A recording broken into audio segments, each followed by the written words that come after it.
Comparison to documents databases. Document databases revert back to the hierarchical model in one aspect, storing nested record, one-to-many relationships, like positions, education, and contact info in figure 2.1 within the parent's record rather than in a separate table. However, when it comes to representing many-to-one and many-to-many relationships, relational and document databases are not fundamentally different.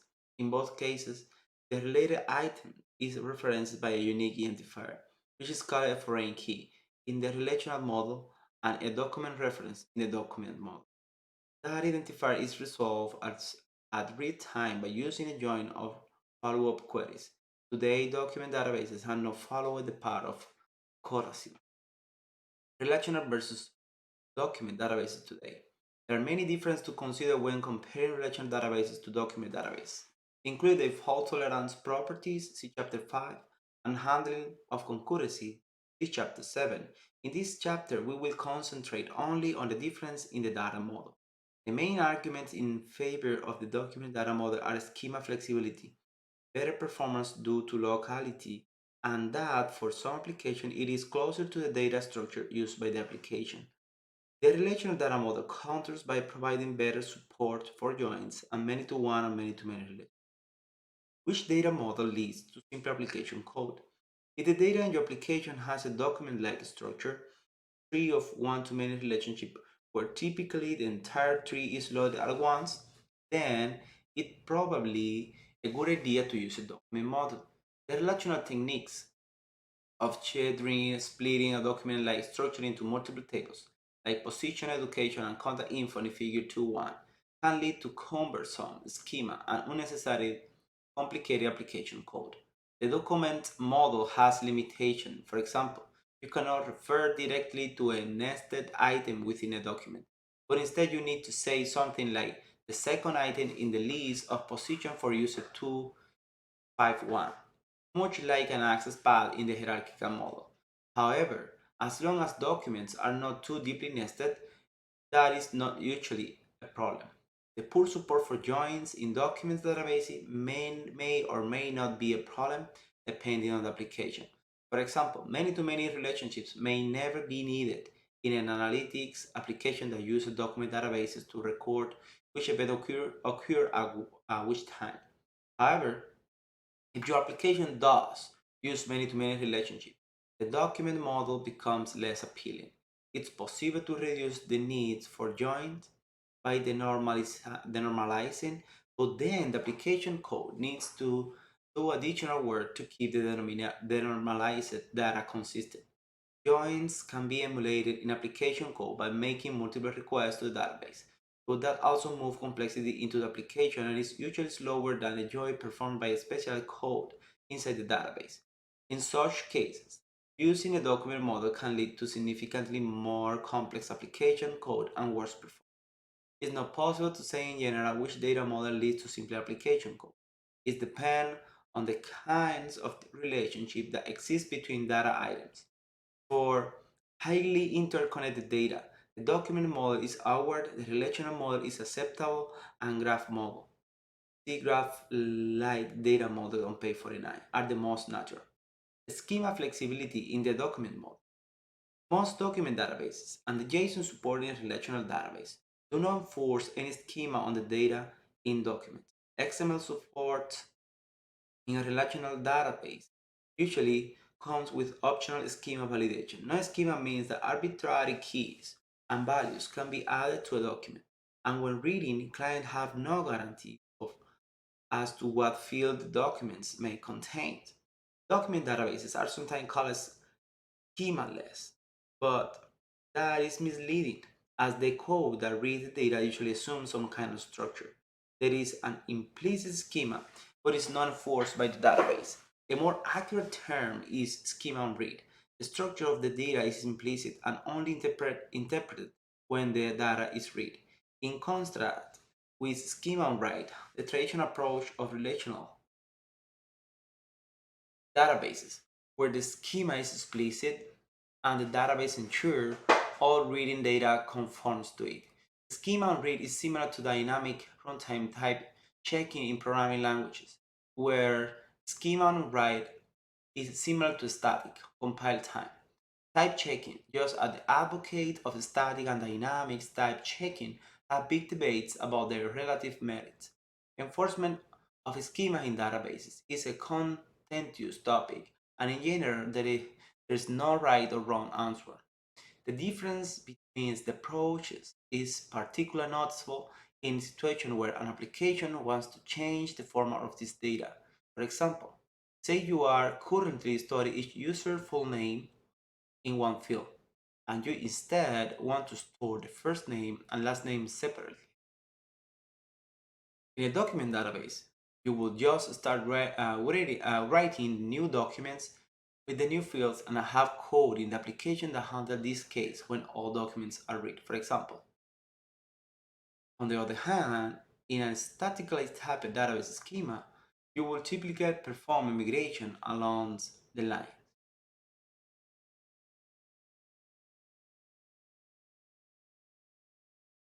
Schema change have a bad reputation of being slow and require downtime. This reputation is not entirely deserved. Most relational database systems execute the alter table statement in a few milliseconds. MySQL is a notable exception. It copies the entire table on an alter table, which can mean minutes or even hours of downtime when altering a large database, although various tools exist to work around these limitations.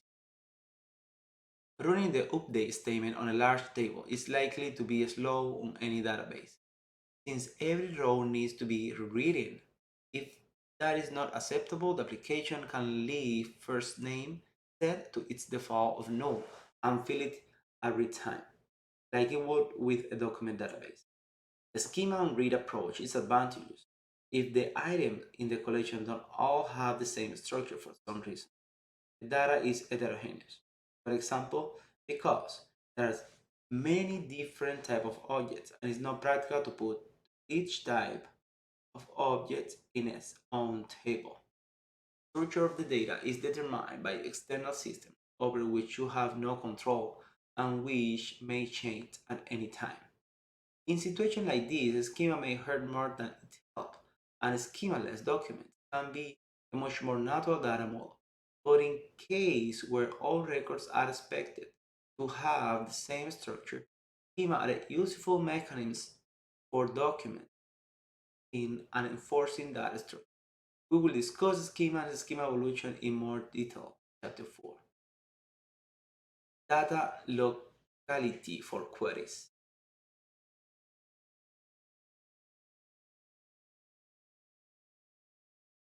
A document is usually stored as a single continuous string, encoded as JSON, XML, or a binary variant thereof, such as MongoDB, BSON. If your application often needs to access the entire document, for example, to render it on a web page, there is a performance advantage to this storage locality. If data is split across multiple tables, like in Figure 2.1, multiple index lookups are required to retrieve it all, which may require more disk seek and take more time. The quality advantage only applies if you need large part of the documents at the same time. The database typically needs to load the entire document, even if you don't have access only a small portion of it, which can be wasteful on large documents. On updates to a document, the entire document usually needs to be rewritten. Only modifications that don't change the code side of the document can easily be performed in place. For these reasons, it is generally recommended that you keep documents fairly small and avoid writes that increase the size of the document. This performance limitation significantly reduces the set of situations in which document databases are useful. It is worth pointing out that the idea of grouping the related data together for locality is not limited to the document model. For example, Google's Spanner database offers the same locality properties in a relational data model by allowing the schema to declare that a table row should be interleaved, nested within a parent table. Oracle allows the same, using a feature called multi-table index cluster tables, a column family concept in the big table data model, used in Cassandra and HBase. has a similar purpose for managing locality. We will also see more on locality in Chapter 3. Convergence of documents and relational databases. Most relational database systems, other than MySQL, have support XML since the mid 2000s. This includes functions to make local modifications to XML documents and the ability to index and query inside XML documents, which allow applications to use data model very similar to what they will do when using a document database. PostgreSQL since version 9.3, MySQL since version 5.7, IBM DB2 since version 10.5 also have a similar level of support for JSON documents. Given the popularity of JSON for web APIs, it's likely that other relational databases will follow in their footsteps and add JSON support. On the document database side, DB support relational like joins in its query language, and some MongoDB drivers automatically resolve database reference, effectively performing a client-side join, although this is likely to be slower than a join performed in a database since it requires additional network round trips and is less optimized. It seems that relational and documents databases are becoming more similar over time, and that is a good thing. The data model complement each other. If a database is able to handle document-like data and also perform relational query on it, application can use combinational feature that best fits their needs. A hybrid of the relational document model is a good route for databases to take in the future. Query languages for data. When the relational model was introduced, it included a new way of querying data.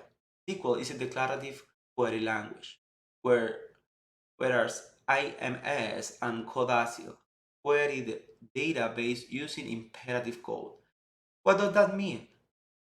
Many commonly used programming languages are imperative. For example, if you have a list of animal species, you might write something like this to return only the shark in the list. In the relational algebra, you will instead write sharks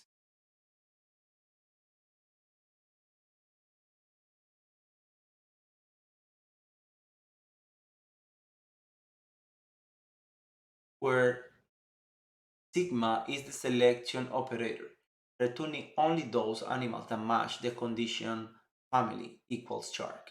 When SQL was defined, it followed the structure of the relational algebra fairly close. Select from animals where family equals sharks. An imperative language tells the computer to perform certain operation in certain order. You can imagine stepping through the code line by line, evaluating condition, updating variables, and deciding whether to go around the loop one more time. In a declarative query language like SQL or relational algebra, you just specify the pattern of data you want, what condition the result must meet, and how you want the data to be transformed, stored, grouped, and aggregated. But now, how achieve that goal? It is up to the database system queries optimizer to decide which index and which join method to use, and in which order to secure various parts of the query. A declarative query language is attractive because it is typically more concise and easier to work with than, than an imperative API. But more importantly, it also high implementation of the database engine, which make it possible for the database system to introduce performance improvement without requiring any change to the query. For example, in the imperative code shown at the beginning of this section, the list of the animals appear in a particular order. If the database wants to reclaim unused disk space behind the scene, it might need to remove record around, changing the order in which the animal. Can the database do that safely without breaking queries? The SQL example doesn't guarantee any particular ordering, and so it doesn't mind if the order change. But if the query is written as imperative code, the database can never be sure whether the code is relying on the ordering or not. The fact that the SQL is more limited in functionalities gives the database much more room for automatic optimization. Finally, declarative languages often lend themselves to parallel execution. Today, CPUs are getting faster by adding more cores, not by running a significantly higher clock speed than before. Imperative code is very hard to parallelize across multiple cores and multiple machines because it specifies instructions that must be performed in a particular order. Declarative language have a better chance of getting faster in parallel execution because they specify only the pattern of the results, not the algorithms that is used to determine the results. The database is free to use a parallel implementation of the query language, if appropriate. Declarative queries on the web. The advantages of declarative query languages are not limited to just databases. To illustrate the point, let's compare declarative and imperative approaches in a completely different environment, a web browser. Say you have a website about animals in the ocean. The user is currently viewing the page on Shark.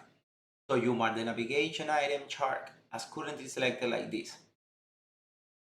The selecting items is marked with CSS class selected. Shark is the title of the current selected page. Now you say you want the title of the current selected page to have a blue background. So that is visible highlighted. This is easy using CSS. Here is the CSS selector li.selected. It declares the pattern of elements to which we want to apply the blue style, namely all elements whose direct parent is an li element which a CSS class of selected. The elements p charts in the example match this pattern, but p whales does not match because its li parent lacked class selected. If you were using XSL instead of CSS, you could do something similar. Here the XPath expression, LA at class equals selected, is equivalent to the CSS selection LA.selected greater than P. In the previous example, what CSS and XLS have in common is that they are both declarative language for specifying the style of the document. Imagine what life would be like if you had to use iterative approach in JavaScript using the core document model DOM API. The result might look something like this. This JavaScript imperative set the element pchart to have a blue background, but the code is awful. Not only is it much longer and harder to understand than the CSS and XLS equivalent, but it also has some serious problem. If the selected class is removed because the user clicked a different page, the blue color won't be removed, even if the code is removed. And so the item will remain highlighted until the entire page is reloaded. Which with CSS, the browser automatically detects when the late selected P rule no longer applies and remove the background blue as soon as the selected class is removed. If you want to take advantage of the new APIs such as document get element by class selected or even document evaluate, which may improve performance, you have to rewrite the code. On the other hand, browser vendors can improve the performance CSS and XPath without breaking compatibility. In a web browser, using declarative CSS styling is much better than manipulating style imperative in JavaScript. Similarly, in databases, declarative query languages like SQL turn out to be much better than imperative query APIs. MapReduce query. MapReduce is a programming model for processing large amount of data in bulk across many machines. Popularized by Google, a limited form of MapReduce is supported by some NoSQL data stores, including MongoDB and CouchDB, as a mechanism for performing read-only queries across many documents. MapReduce in general is described in more detail in chapter 10. For now, we are just briefly discuss MongoDB use of the model. MapReduce is neither a declarative query language nor a full imperative query API, but somewhere in between. The logic of the query is expressed with snippets of code, which are called repeatedly by the processing framework. It is based on the map, also known as collect, and reduce, also known as fold or inject, function that exists in many functional programming languages. Give an example. Imagine you are a biologist and you add an observation record to your database every time you see animals in the ocean. Now you want to generate a report saying how many sharks you have sighted per month. In PostgreSQL, you might express that query like this. The date trunc month timestamp function determines the calendar month contain a timestamp and return another timestamp represented the beginning of that month. In other words, it rounds the timestamp down to the nearest month. This query first filters the observation to only show spaces in the chart family, then groups the observation by the calendar month in which they occur, and finally add up the number of animals seen in observation on that month. The same can be expressed with MongoDB MapReduce feature as follows. Filter to consider only shark species can be specified declaratively. This is a MongoDB specific extension to MapReduce.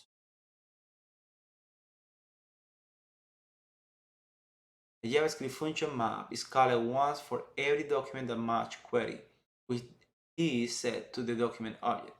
The map function emits a key consisting of year and month, such as 2013 12 or 2014 1, and a value, the number of animals in the observation. The key value pairs emitted by map are grouped by key. For all key value pairs with the same key, same month and year, the reduce function is called once. The reduce function adds up the number of animals from all observations in a particular month. Final output is written to the collection monthly chart report. For example, say the observation collection contains these two documents. The map function will be called once for each document, resulting in emit. Emit, subsequently, the reduce function will be called with reduce, returning 7. The map and reduce functions are somewhat restricted in what they are allowed to do. They must be pure functions, which means they only use the data that is passed to them as an input. They cannot perform additional databases query, and they must not have any side effect. These restrictions allow the database to run the function anywhere in any order and rerun them on a failure. However, they are nevertheless powerful. They can parse string, call libraries functions, perform calculations, and more. MapReduce is a fairly low-level programming model for distributed execution on a cluster of machines. High-level queries languages like SQL can be implemented as a pipeline of MapReduce operations. See Chapter 10. But there are also many distributed implementations of SQL that don't use MapReduce. Note there is nothing in SQL that constrains it to running on a single machine, and MapReduce doesn't have a monopoly on distributed query execution. Being able to use JavaScript code in the middle of the query is a great feature for advanced query, but it's not limited to MapReduce. Some SQL databases can be extended with JavaScript functions too. The usability problem with MapReduce is that you have to write two carefully coordinated JavaScript functions, which is often harder than reading a single query. Moreover, a declarative query language offers more opportunities for a query optimizer to improve the performance of a query. For these reasons, MongoDB 2.2 added support for a declarative query language called aggregation pipeline. In this language, the same chart counting query looks like this.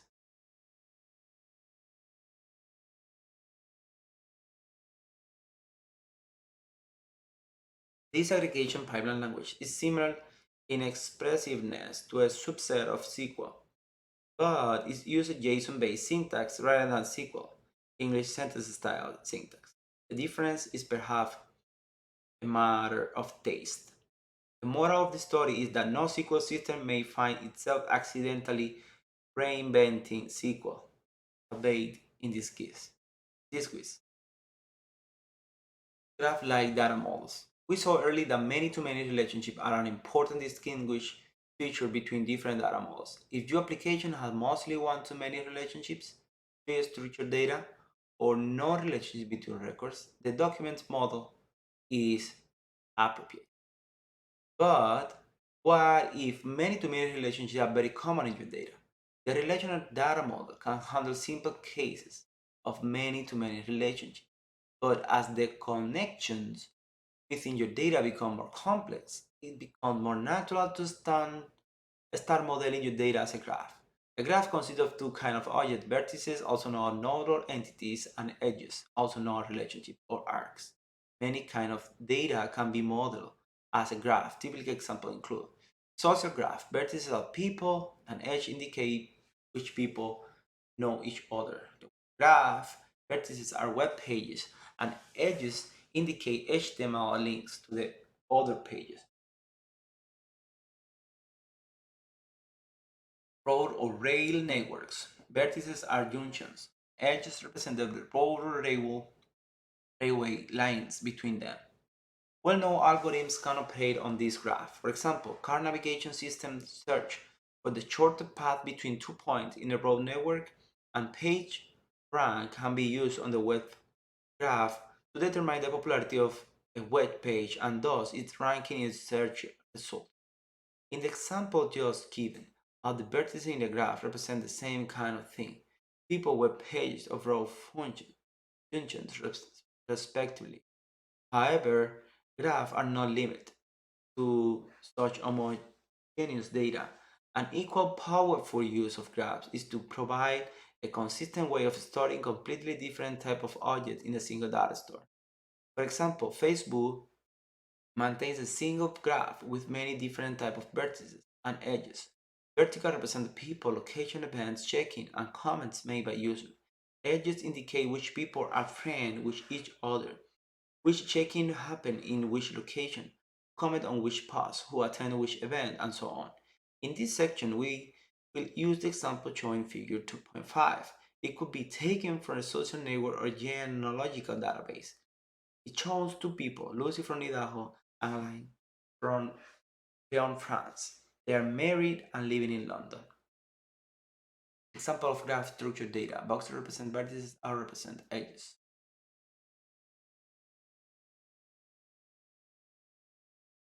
There are several different but related ways of structuring and query data in graph. In this section, we will discuss the property graph model implemented by Neo4j, Tan, and Infinite Graph, and the triple store model implemented by Datomic, Allegro Graph, and others. We will look at three declarative query languages for graph: Cipher, SparkQuell, and Datalog.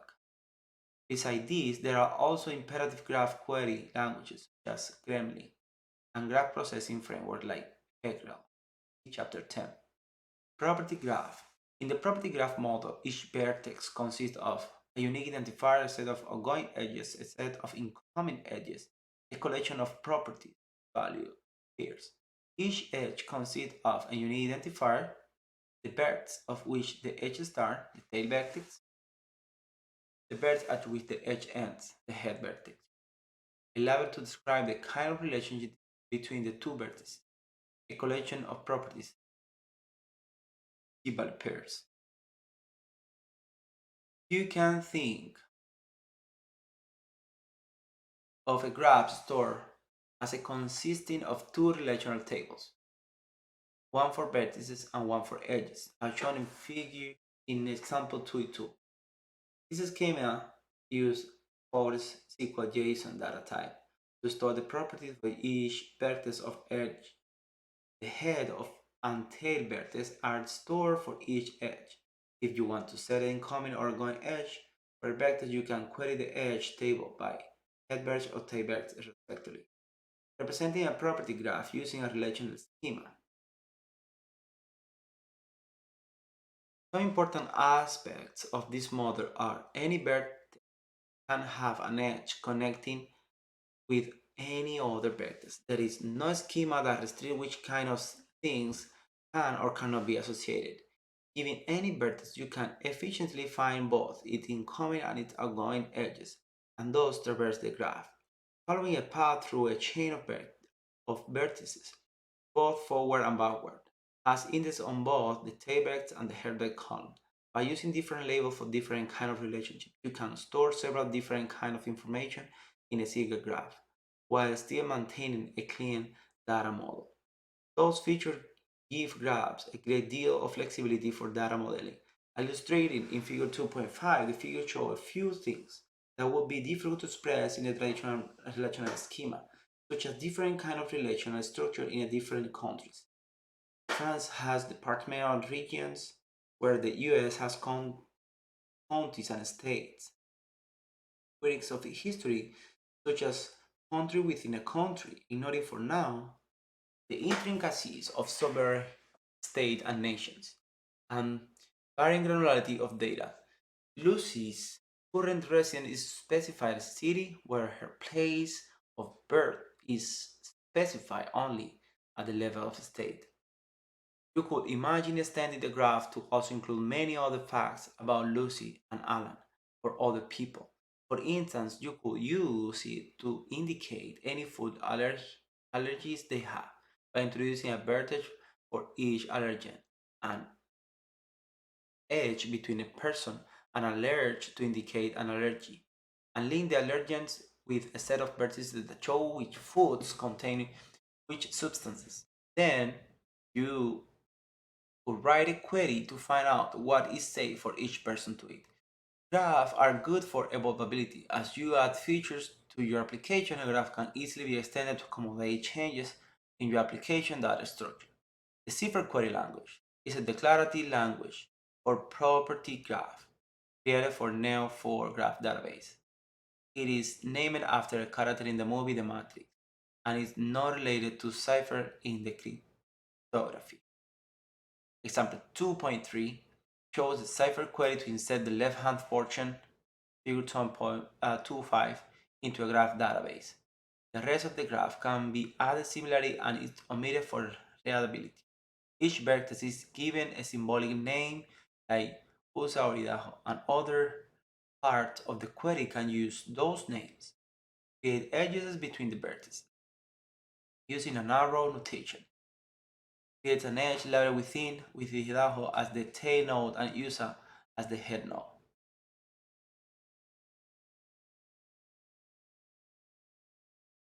When all the vertices and edges are added to the database, we can start asking interesting questions. For example, find the name of all the people who emigrated from the United States to Europe. To be more precise, here we want to find all the vertices that have born in edges to a location within the US, and also a leaving edge to a location within, and return the name properties of each of those vertices. Example 2.4 shows how to express that query in Cipher. The same arrow notation is used in the match clause to find patterns in the graph. Matches any two vertices that are related by any edge label born in. The tail vertex is that edge is bound to the variable person, and the head vertex is left unnamed. Example 2.4 Cipher query to find people who immigrate from the US to Europe.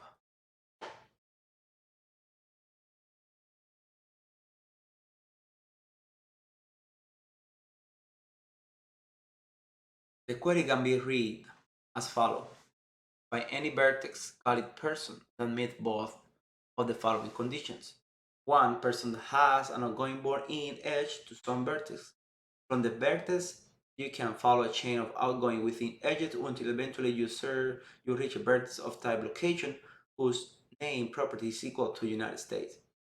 That same person vertex also has an ongoing life in its edge. Following what that edge and then a chain of ongoing within edges, you eventually reach a vertex of type location whose name property is equal to Europe. For each such person vertex return name property. There are several possible ways to executing the query. The description given here suggests that you start by scanning all the people in the database, examine each person's birthplace and residence, and return only those people who met the criteria. But equivalently, you could start with two location vertices and work backward. If there is an index on the name property, you can probably efficiently find the two vertices representing the US and Europe. Then you can proceed to find all locations, state, region, cities, etc. in the US and Europe respectively by following all incoming within edges. Finally, you can look for people who can be found through an incoming board in or live in edges and one of the location vertices. As is typical for a declarative query language, you don't need to specify such execution details when writing the query. The query optimizer automatically chooses the strategy that is predicted to be the most efficient, so you can get on with writing the rest of your application. Graph queries in SQL.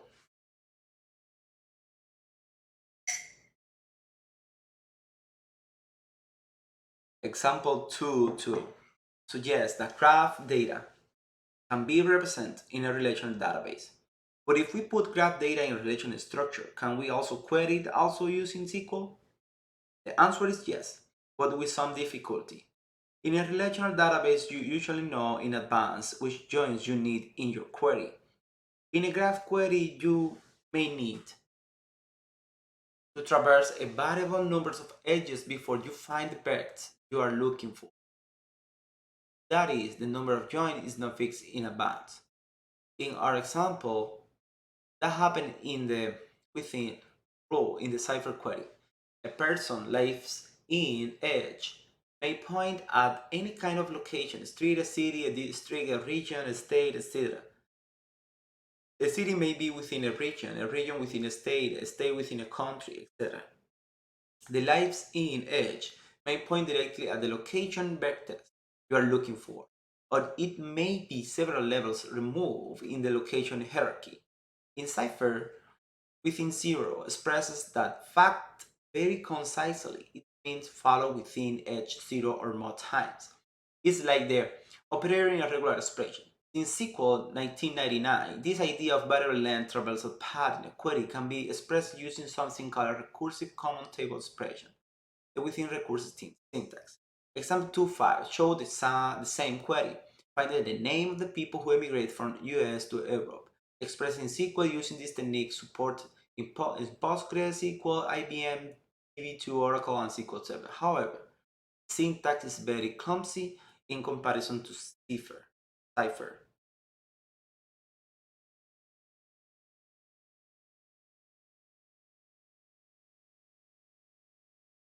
One, first find vertex whose name property has the value United States and make it the first element of the set of vertices in use.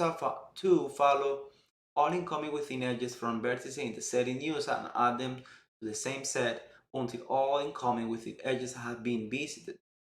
3, do the same starting with the vertex whose name property has the value Europe and build up the set of vertices in Europe. For each of the vertices, set in user, following incoming board in edges to find people who were born in some places within the United States. Similarly, for each of the vertices in the set in Europe, following incoming live in edge to find people who live in Europe. Finally, intersect the set of people born in the USA with the set of people living in Europe by joining them. If the same query can be written in 4 lines in one query language but require 29 lines in another, that just shows that the different data models are designed to satisfy different use cases. Important to pick a data model that is suitable for your application. Triple store and SparkQL. The triple store model is mostly equivalent to the property graph model, using different words to describe the same idea.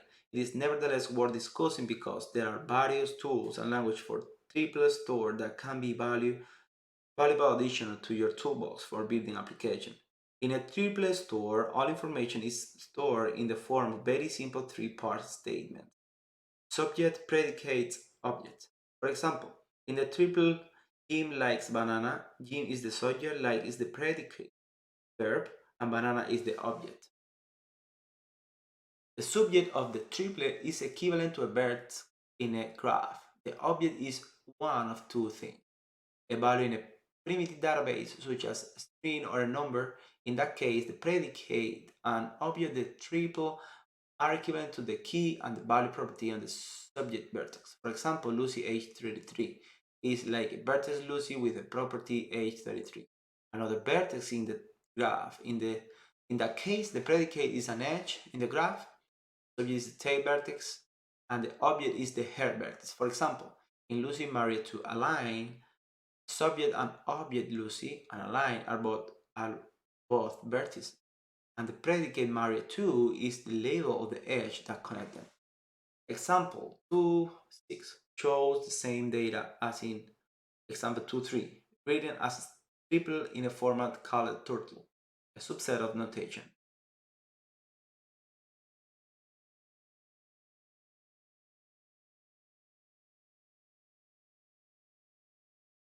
In this example, vertices are the graph are written as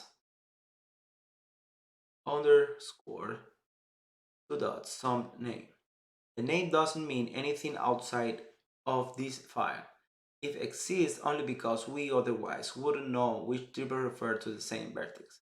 When the predicate represents an edge, the object is a vertex, as in Idaho within USA.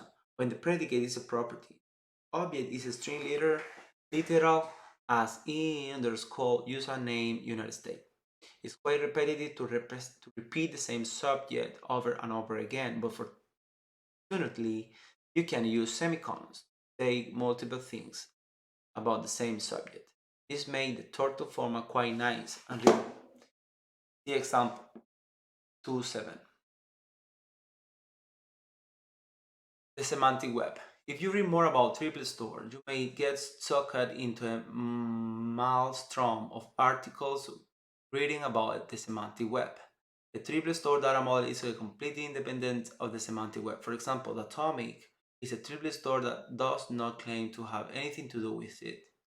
But since the two are so closely linked in many people's minds, we should discuss them briefly. The semantic web is fundamentally a simple and reasonable idea. Websites already publish information as a text and pictures for humans to read, so why don't they also publish information as machine readable data for computers to read? The Resource Description Framework, RDF, was intended as a mechanism for different websites to publish data in a consistent format, allowing data from different websites to be automatically combined into a web of data, a kind of internet-wide databases of everything. Unfortunately, the semantic web was overhyped in the early 2000s, but so far hasn't shown any sign of being realized in practice, which has made many people cynical about it.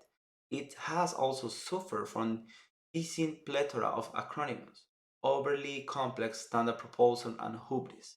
However, if you look past those failings, there is also a lot of good work that has come out of the Semantic Web project. Triplex can be a good internal data model for applications, even if you have no interest in publishing RDF data on the semantic web. The RDF data model. The turtle language we use in example 2.7 is a human readable format for RDF data. Sometimes RDF is also written in XML format, which does the same thing much more verbosely. The example 2a, turtle \n3 is preferable as it is much easier on the eyes, and tools like Apache Jena can automatically convert between different RDF formats if necessary. RDF has a few quirks due to the fact that it is designed for internet-wide data exchange. The subject, predicate, and object of the triple are often URIs. For example, a predicate might be an URI such as HTTP semicolon backslash my company.com name space number within or another URL rather than just within or live in. The reasoning behind this design is that you should be able to combine your data with someone else's data. And if they attach a different meaning to the word within or live in, you won't get a conflict because the breakers are actually different URL. The URL doesn't necessarily need to resolve anything. From RDF point of view, it's simply a namespace to avoid potential confusion with HTTP URLs. The example in this section uses non-resolvable URIs, such as URL example semicolon within. Fortunately, you can just specify this prefix once at the top of the file and then forget about it.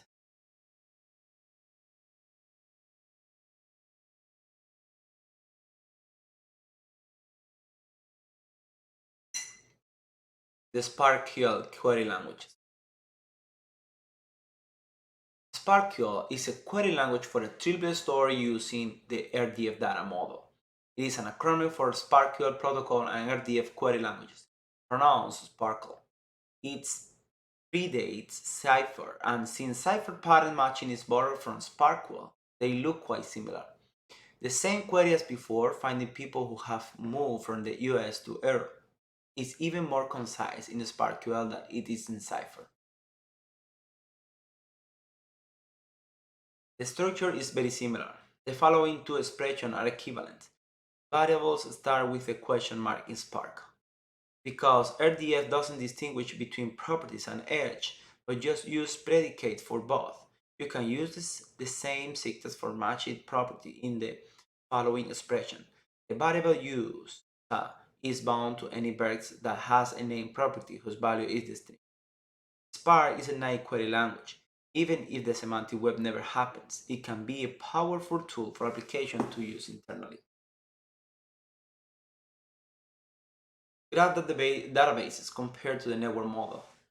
In our documents database repeat history on page 33, 36, we discuss how Codacil and the relational model competed to solve the problem of many-to-many relationship in IMS.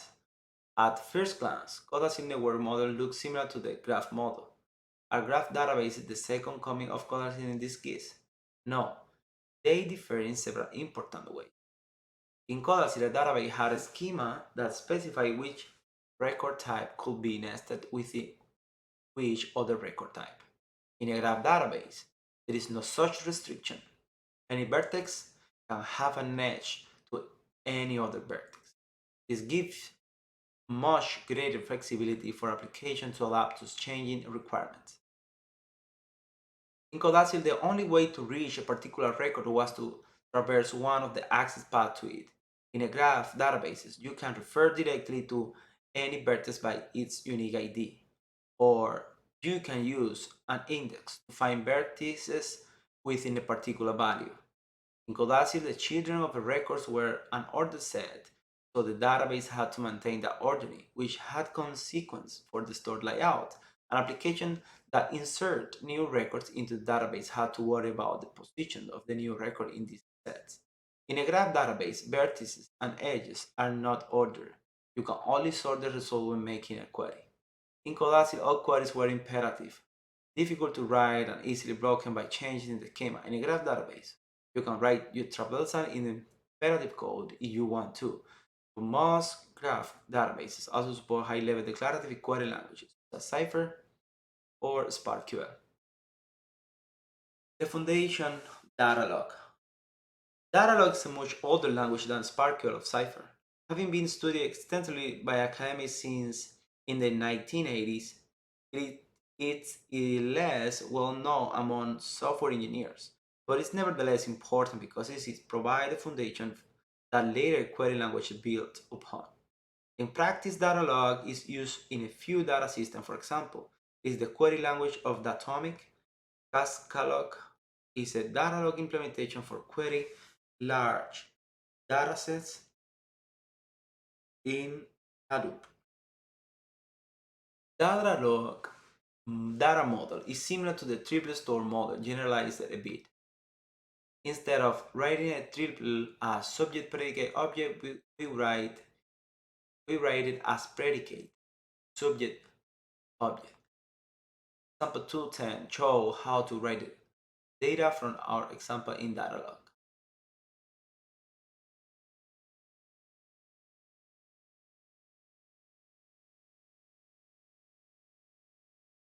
Now that we have defined the data, we can write the same queries as before, as shown in example 211.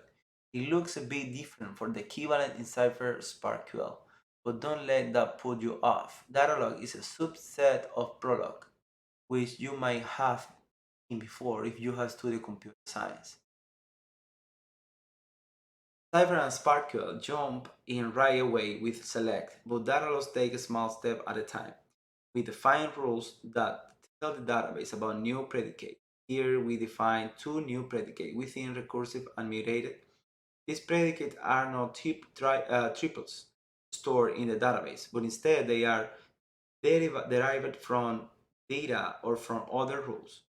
Rules can refer to other rules, just like functions can call other functions or recursively call themselves. Like this, complex query can be built up of a small piece at a time. In rules, words that start with the uppercase letter are variables, and predicates are much alike in Cypher and SparkQL. For example, name location name matches the triple name America North America with variables bind location America and name equals North America. The rules apply if the system can find a match for all predicates on the right hand side of the semicolon slash operators. When the rules applies, it's as though the left hand side of the semicolon was added to the database, within variables replaced by the value they match. One possible way of applying the rule is thus. By repeat the application of rule 1 or 2, the within recursive predicate can tell us all the location in North America or any other location name contained in our databases. This process is illustrated in figure 2.6. Now rule 3 can find people who were born in some location born in and live in some location living in. By querying with born in equals United States and living in equal Europe, and leaving the person as a variable who, we ask the data system to find out which value can appear for the variable who. So finally, we get the same answer as in early Cypher and Spark query. The Datalog approach requires a different kind of thinking to the other query languages because in this chapter, discussed in this chapter, but it is very powerful approach because rules can be combined and reused in different queries. It's less convenient for simple one-off query, but it can go better if your data is complex. Summary. Data models are a huge subject, and in this chapter we have taken a quick look at the broad variety of different models. We didn't have space to go into all the details of each model, but hopefully the overview has been enough to whet your appetite for finding out more about the model that best fits your application requirements. Historically, data started out being represented as one big tree, a hierarchical model, but that wasn't good for representing many-to-many relationships. So the relational model was invented to solve that problem. More recently, developers found that some applications don't fit well in the relational model either. New non-relational NoSQL data stores have diverged in two main directions. Document databases target use case where data come in self-contained documents and relations between one document and another are rare. Graph databases go in the opposite direction, targeting use cases where anything is potentially related to everything. All three models, document, relational, graph, are widely used today and each is good in its respective domain. One model can be emulated in terms of another model. For example, graph data can be represented in a relational database, but the result is often awkward. That's why we have different systems for different purposes, not a single one size fits all solution. One thing that documents and graph databases have in common is that they typically don't enforce a schema for the data they store, which can make it easy to adapt applications to change requirements. However, your application must likely still assume that data has a certain structure. It's just a question of whether the schema is explicit, enforced on write, or implicit, handled on read.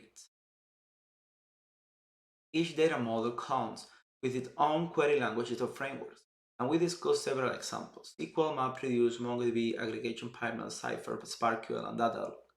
We also touched CSS and Excel XPath, which are not database query language but have interesting parallels. Although we have covered a lot of ground, there are still many data models left unmentioned.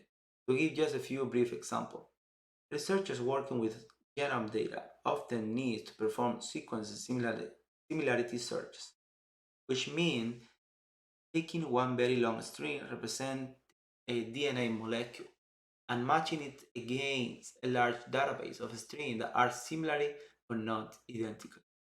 None of the databases described here can handle this kind of use, which is why researchers have written special genome databases, software like GenBank. Particle physicists have been doing big data style, large scale data analysis for decades, and projects like the Large Hadron Collider now work with hundreds of petabytes. At such a scale, custom solutions are required to stop the hardware costs from spiraling out of control. Full text search is arguably a kind of data model that is frequently used alongside databases. Information retrieval is a large specialist subject that we don't cover in great detail in this book, but we'll touch on search indices in chapter 3 and part 3. We have to leave it there for now, and the next chapter we will discuss some of the trade-offs that come into play when implementing the data model described in this chapter.